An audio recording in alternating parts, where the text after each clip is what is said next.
ఇక ఏపీలో పింఛన్ల పంపిణీ దాదాపు పూర్తయింది. ఇప్పటివరకు 96.67% మందికి పింఛన్లు అందించారు.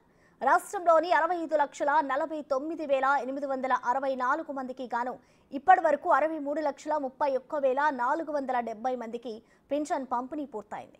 ఇందుకోసం ప్రభుత్వం 1,945,39 లక్షల రూపాయలను విడుదల చేసింది.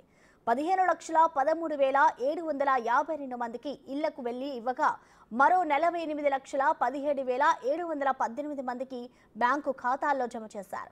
బ్యాంకుకు నగదు బదిలీ కాని 74,399 మందికి ఇవాళ ఇళ్లకు వెళ్లి పింఛన్ ఇవ్వనున్నారు.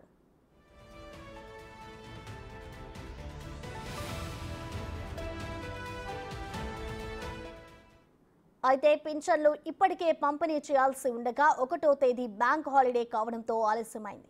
ఈ నెల 5వ తేదీలోపు పూర్తిగా పింఛన్లు పంపిణీ చేయాలని ప్రభుత్వం ఆదేశించింది.